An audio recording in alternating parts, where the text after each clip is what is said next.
Announcement that the Chinese have now made. They are saying that their vaccine, which is being developed in China, one of three, which are currently undergoing human trials, will be first given to those countries which are conducting the human trials.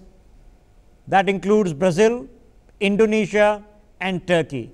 No big surprises that the Chinese are being carefully farming out a vaccine war with which to gain influence. The question now remains is, if this is how things are going to play out, a vaccine is going to be potentially geostrategically weaponized. Is that inevitable, or can this be done in a different way? Let's quickly have that conversation. Joining us on the broadcast, I have Professor Saran Singh Sil with us. Sumit Peer is joining us on the broadcast, and Professor M.C. Mishra joining us as well. Is it inevitable, Sumit Peer, that a vaccine is now going to be used for geostrategic advantage, and the Chinese, who've had the most amount of time to research, are going to leverage this the best that they can? I think, Rishabh, it goes without a doubt. You know, if you look at the Chinese vaccine strategy, there seems to be two vaccines. One is which they developed along the virus, which they have given to the PLA and all the government officials. Now, this is the second type of vaccine which they are possibly experimenting and using the people of the world as guinea pigs. Because they have come up with the biggest Ponzi scheme in the world, where they want African countries, Latin American countries, and some other countries saying, take $1 billion of loan from us, do the human trials, and then we'll sell the same vaccine to you. Look what is happening today, Rishabh. 4,200 healthcare workers in Bangladesh, 500 workers in Indonesia, and 500 cement factory workers in Nepal are going through this vaccine trial. Now, do we know this is really a vaccine, or is it some way are they trying to pass a different strain of COVID through various cell cultures to make it more resilient? So it is a very classical stage wherein you go to the world, that you take a loan from me, buy my vaccine, and in the meanwhile give me your people as guinea pigs. So this is where the Chinese are standing right now. How can you trust anything from China? Are we sure? Is this even a vaccine for the sake of God? So it boils down to that. Let me, Professor Dr. M.C. Mishra here. Sir, you know, the WHO investigation into China didn't go anywhere. It's currently not going anywhere. China has not been held to account for a single thing that they've done regarding coronavirus. Can any country in the world now trust them on a vaccine? Not at all. And this is what we are saying. Nobody is looking towards China when we are talking of vaccine today against COVID. None of the countries except Pakistan, maybe North Korea and Iran, their allies, there is no, or Turkey, for example. Otherwise, I don't think anybody believes China, what they have done to the world, and nobody will trust China anyway. So I think we have to depend on our own vaccines, whether we are making it in India or US or Russia.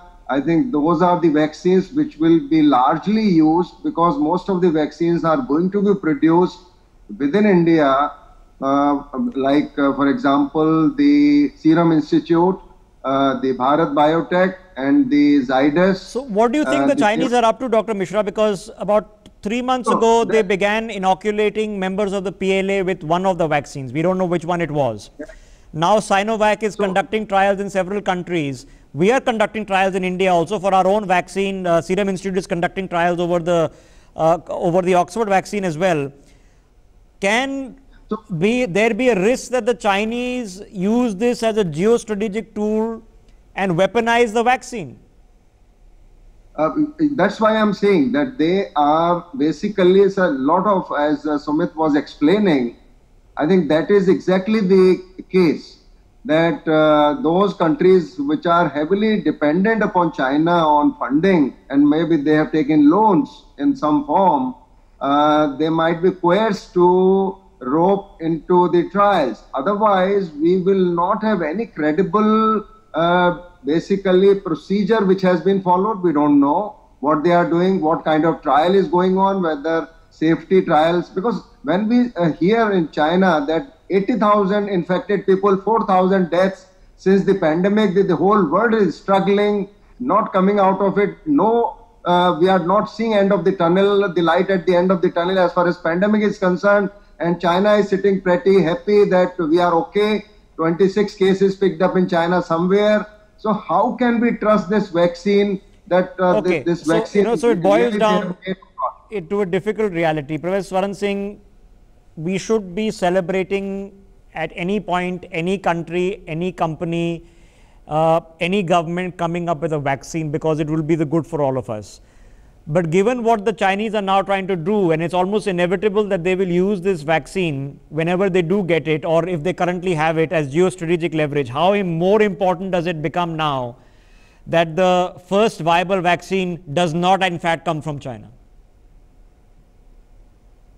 Same company, Sinovac, in May had said that they will produce the vaccine by early 21, next year. Now they're saying that they're going to produce it by November. This shows that worldwide about 10 companies from United Kingdom, from Germany, from USA, and China, from Asia, Korea, Japan also. There is an enormous vaccine war going on, because it's going to bring enormous advantage to any company that is first to be trusted by the world to having actually produced vaccine. But when it comes to China, it's not just economic competition. It's also a matter of political goodwill that they want to germinate and shift the narrative from being the country where the pandemic started, to becoming a country. They talk about whole from 2017 actually, but now much more vigorously the health Silk Road, for example. Yeah. And they have used it. So what is their focus? They are focusing on low and middle income countries. Yeah, so that's my question, Professor Swaran Singh. Okay, you can't do much about Pakistan, all right? But with Vietnam, Laos, Cambodia, Thailand, when they start breathing down their neck and they say, okay, we are the ones with the vaccine, forget the South China Sea, forget your borders, just keep silent on all of that. If you want the vaccine, be nice to us. This becomes a significant geostrategic risk, and you can take it for granted that the Chinese are calculating this, that they'll be able to offer the vaccine. And it will become very difficult for governments to say that we don't take the vaccine from you. There will be public pressure to get the thing cured. You can't then say, okay, we refuse to accept the vaccine. It will become very difficult. I think, Rishabh, exactly. Yeah, just let Professor take it. Professor, then how important does it become that we see the vaccine now come readily from a non-Chinese source? See, the first country to announce the vaccine is available for the market is Russia. They've already said their vaccine is registered and they are willing to give it to anyone who wants to use it.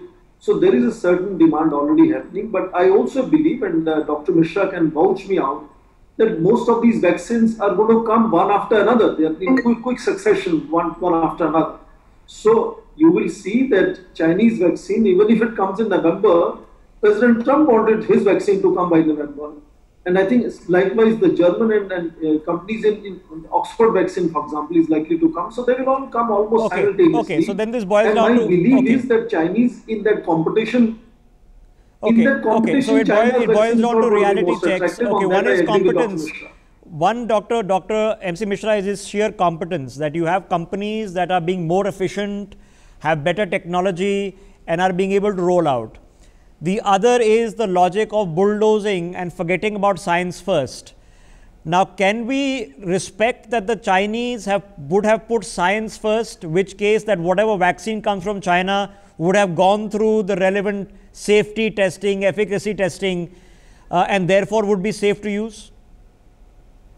That's what I'm saying, that now if you look at vaccine production for last 40 years or so, India has an edge over any other country as far as vaccine production and dissemination supply chain across the world for existing vaccines. And we have that capability, like the Serum Institute has already said we will be ready by December with 300 million dosages of the COVID vaccine. Similarly, Russia has approached us. The UK, Oxford, this vaccine is in advanced stage. So I think most of the vaccines will be available around the same time, actually, if you look at the timeline.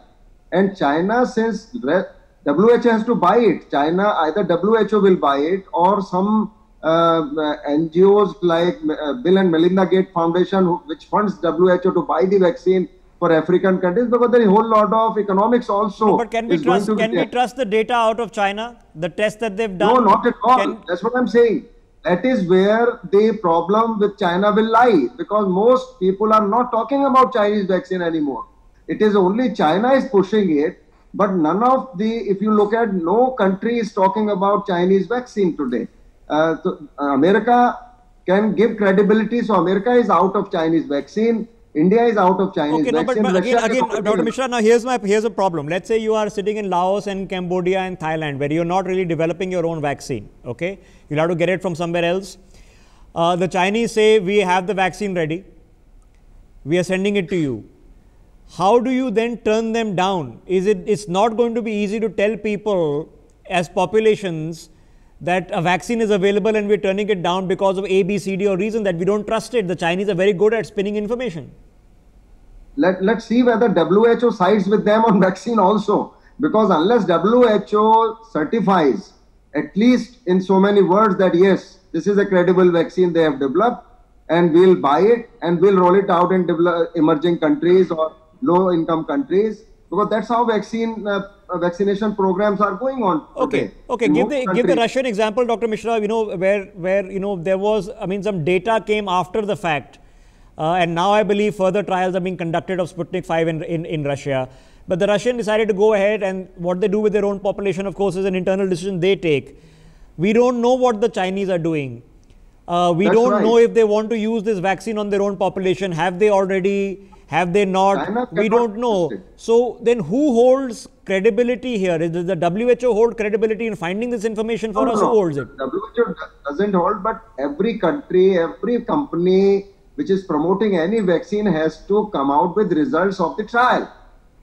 The phase 1, phase 2, phase 3. So phase 1 and phase 2 have been completed. I am sure the data is being analyzed and it will be sent for publication to Lancet or any JM or any other journal, and then FDA also will, US FDA will go through the data. India, DCGI can go through this data. Other countries will also have a look. Russian, we cannot compare. Russia, I told in the very beginning, we cannot mistrust Russia. Russia is credible as regards vaccine or any other development which is happening in Russia. Interesting. We cannot equate Russia with China. So Russia can be a credible source, and Russia has already approached government of India. Yeah, and we have a couple of private sector entities here in India also in touch with Russia. But Sumit Peer here, I am deeply concerned that this is almost inevitable, that this is going to happen sooner rather than later.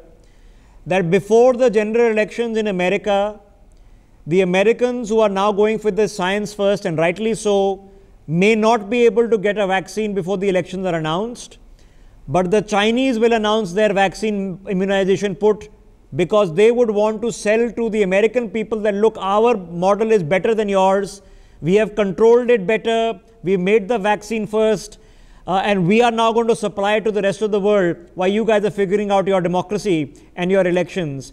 In this environment, how is China to be countered? Because I see no front emerging even in the WHO to take them on.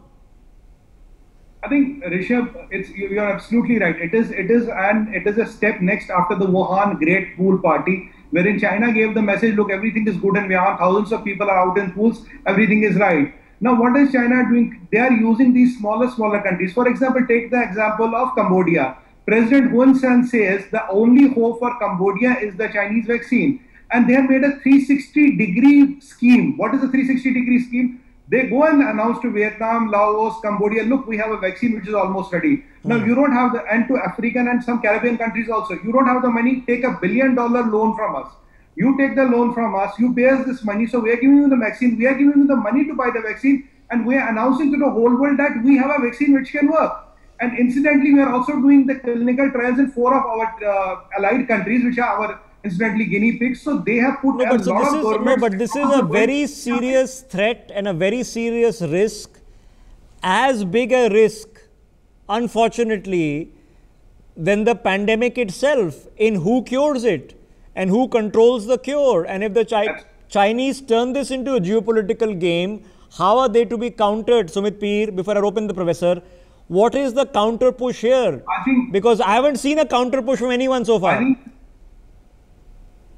I think the only way is, Rishabh, first of all, you need to call this virus loan scheme, which is again one of the Ponzi schemes of China. Secondly, any virus, credible virus, has to be validated by FDA. Nobody less than FDA has to validate an international. But FDA is for the Americans. No, I mean, nobody else has to follow the FDA. That's their choice. They can't ask the Cambodians and the people from Laos that you have to follow FDA. China is bleeding down your necks. You get the first thing that's available to you.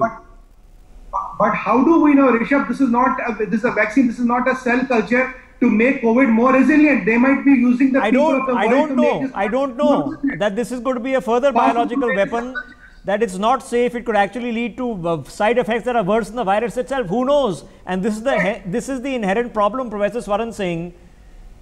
We can't trust them. We know that they're going to be up to no good. We know for a fact that as much as Donald Trump is keen on having a vaccine before the elections in the US, Xi Jinping is even keener to have a vaccine before the US elections to prove a point. In this regard, how do we prevent the vaccine from being used as a Chinese tool of diplomacy? First of all, multiple vaccines will have multiple levels of credibility and demand around the world. Each of the producing countries or companies will use whatever leverages they have. So are the Chinese. Both Chinese companies are already working with US FDA. They are working with Lancet. They are working with WHO to get as much endorsement as they can. And this will be very relative as to which particular vaccine gets accepted in which country. And US FDA's approval would be okay in several countries around the world. And Chinese will flaunt that certificate. What is our advantage? Your important question is, what is the pushback that India can do in this case? I like the way Dr. Mishra mentioned the Serum Institute of India. India is already participating with Oxford vaccine and with some other companies. And I think when it comes to production of about 10 billion units actually, if you have to vaccinate everyone around the planet, 10 billion, who will produce this? Doctor mentioned about 300 million vaccine units that India produces.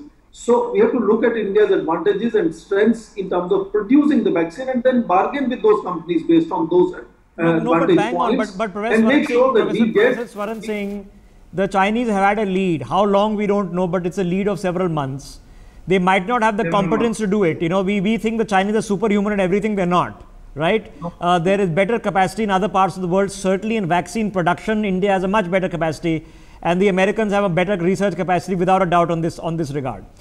But when it comes to thought process and thinking, right, of how to weaponize, how to turn this to leverage, how to turn this to your advantage, we didn't leverage HCQ when we had to. We didn't, use it to arm twisting, but the Chinese will do it, and they haven't faced resistance. Where is the resistance on offer? The WHO, nothing has happened to them. First of all, we may not be able to take decisions on how Laos, Cambodia, Vietnam behave on this issue. We can only first focus on protecting our own people in India, not to make them vulnerable to any Chinese companies' lure of giving loans and giving cheap vaccines. And people in India starts asking questions, why not take the Chinese vaccine? So that is going to be our first focus. But whether we can go beyond that, definitely. Let me underline in last 10 seconds. I do not think, first of all, India should and can behave like the Chinese do. And both China and India have a very different imagination around the world. When people look at India, they look at very different countries. And when they look at China, they look at very different countries. So the issue of their political capital eroding, the trust quotient reducing, is up in face of the Chinese. And that is why the desperation now to use this leverages but this is where I'm not being able to honestly understand it, and which is why I'm trying to probe it further. Dr. Mishra, there has been no closure on the coronavirus, and most likely now there never will be. On what happened in Wuhan, how it got out, there has been no closure, no movement, not a single investigation has even gone to Wuhan. Then all these fake gear, PPE, kits that for billions of dollars across the world that came from China, there was nobody holding China to account for that also. If the vaccine goes south, if a Chinese vaccine causes more problems than it cures, and it could happen, sir, we don't know how efficacious it is. If you take a vaccine and people think they're vaccinated so that they start going out and returning to a normal life, when the efficacy of the vaccine is only 10% or 20%, it'll make the problem worse than solving it. It might have side effects that we don't know about. if this happens, then again the Chinese will have nobody holding them to account. I mean, at a certain point, how do we stand up? No, I think this is something which US, Russia, India, all countries which are credible have to come together on this, basically. And any vaccine which has less than 50% efficacy cannot be used for mass consumption. That is for sure. So China will not also have so easy as you are thinking. We are presuming that they'll do that, but it is not going to be that easy for them if they have not done proper trials. They cannot give data, and nobody trusts on their data. That is something which is a huge problem for China. Okay, they might persuade the smaller countries, neighboring countries, the vulnerable countries to accept what they gave, but most countries, I don't think it is going to happen, because at the end of the day, WHO is responsible for mass distribution of the vaccine. They buy it. WHO is funded by foundations like Bill and Melinda Gates and others, which give money to buy the vaccine and then give it to the low-income countries. So that is going to happen, and we will leverage anyway, because not only for our own vaccines with Bharat Biotech and Serum Institute and Zydus in India, but also Russia has approached already for mass production. The capacity, of course, yearly capacity of Serum Institute is about 800 million dosages. Yeah. So if they concentrate everything, and if you heard Prime Minister Modi on 15th August, he said we will be ready as soon as we get a green signal. We'll be ready with mass production and our supply chain. Yeah, well, I'm being told the target is 3%. 3% of population is what WHO is targeting. We are on the recipient list of the WHO aid, but again, the WHO has been suspect in its own regard, because the person who heads it has been compromised and there is no action that has been taken. I'm running out of time. Sumit Peer, at the end of all of this, okay, and if the time comes that in a few weeks the Chinese say we have a viable vaccine and we are producing these 100 million doses and you're welcome to buy it off us, should we buy it? Not at all, Rishabh. You cannot buy poison. Nobody pays for poison. I call it the poison. There's nothing medical you can buy from China. I have 2-3 quick points to make, Rishabh. Point number one, we have taken the lead in HCQ. Why can't we do that in the vaccine also? No, we are. No, again, but I want to boil it down. So no, we don't buy a Chinese vaccine. If the Chinese are selling it to their neighboring countries, what do we advise them? Buy it and risk your population, or beware. Because this is a global pandemic. A risk that is taken in Thailand, a risk that is taken in Bangladesh is not going to be restricted to Bangladesh. If this further exacerbates and creates a further mutated strain on the disease, we will have to suffer the consequences also. So it's not like you are bound by national borders. So do we advise other global countries to buy a Chinese vaccine? And if not, how do we stop them? But Rishabh, on the same count, even this Serum Institute vaccine, Oxford vaccine, is being tried in Bangladesh. So what I am trying to say is that all of us will come out with the vaccine at more or less we are at the same stage. What China is, we are, the Russia, the US, everybody is on the same platform. And President Trump is very clear that they'll start vaccinating from 1st of November, 2 days before the election day in US. And it is a pandemic situation. This is extraordinary situation where if we have ensured the safety of the vaccine, it's only the definite efficacy is in question. Vaccine can be given for mass use, even if it has almost 50% efficacy, not less than that. Okay. So I think that is what is going to happen. Okay, I'm out of time. So my last question to Professor Swaran Singh, I'm going to flip this conversation around. That if the most effective, stable and safe vaccine is developed outside of China, as is most likely to be the case, the moral imperative then to provide it to the people of China still rests with us. We are not going to behave like them. In that regard, when the Chinese want to start soaking up the vaccine, what is the communication that can be made to the Chinese people that this vaccine exists? And this is what you should be demanding of your government, because the one that your government is producing actually is not trustworthy. trustworthiness of the vaccine is going to be an extremely complex issue, which will have several elements of all kinds of leverages being used by all kinds of countries, companies, and international agencies. So, how to make each vaccine trustworthy will be an enormous challenge. Chinese will use their leverages, as Sumit has been saying, by giving it free or giving it along with loans or giving it to low-income countries, unless we can provide a comparatively cheap and effective vaccine. No, but Swaran Singh, my question is on the assumption that we produce or the rest of the world produces a better, more efficacious, better scientifically proven vaccine, the Chinese people will unlikely never hear about it. They will never hear about it. They'll be brainwashed and told the Chinese vaccine is the best vaccine. Do they deserve to hear about it, and if so, how?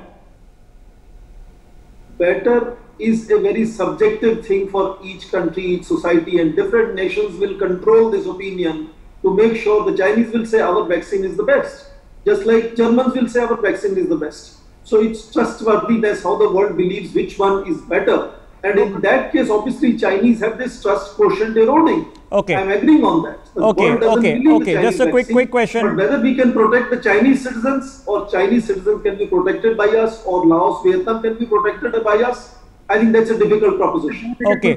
Quickly, Sumit Peer. I think, Rishabh, two important things. We have to accelerate our clinical trials very, very rapidly because we have all the trust in the world and we have supplied HCQ to 170 countries. We have that trust and goodwill. Point number two, make it very clear to the world. China lies, people die. China lies, people die. It is the known fact. Well, it should be so clear, but it isn't. We aren't doing hogwash on China. China is not going to answer for anything. I don't know if anybody's taken this up at the UNSC. I did not seen it happen. At the WHO, that inquiry went nowhere. They never even went to Wuhan. Not even a vote against China has been called for. They've already gotten away with it. 2020 will be the year and books will have to be written on how China got away with mass murder. Last word, correct. Dr. Mishra, is there a risk that if inefficacious or perhaps an unsafe or a faulty vaccine is actually mass produced and consumed, can it make things more complicated? Does that risk exist? I don't think that risk would exist because at maximum the vaccine will be ineffective. It will not give long-term immunity, cell-mediated immunity. I think that is the worst thing which can happen. It may be less efficacious. Like even if you look at, Rishabh, the common flu vaccine which people take shot in US, in India, we don't take that shot every year. But that vaccine is also 60 to 70% efficacious. Yeah. It is not 90 to 100% efficacious. So that is going to happen with RNA virus vaccines. They are not going to be like polio vaccine. They are not going to be like MMR, DPT, tetanus and all those vaccines. The yellow fever vaccine gave 90+% immunity. So I think the COVID vaccine will have a limited efficacy. Okay. If it is about 60 to 70%, it will break the chain of transmission. I think that is what the effort is all about. Well, we are hoping that the Chinese, for the Chinese people's sake, come up with an efficacious vaccine. We have to be deeply wary of whatever vaccine comes out of China, because if we have not learned the lesson now, shame on us. And how 2020 is going to be the year that China got away with mass murder is something that has to weigh on our conscience. Let our grandchildren one day ask us this question and let us have an answer for them. For more such videos, subscribe to the NewsX YouTube channel, hit the bell icon.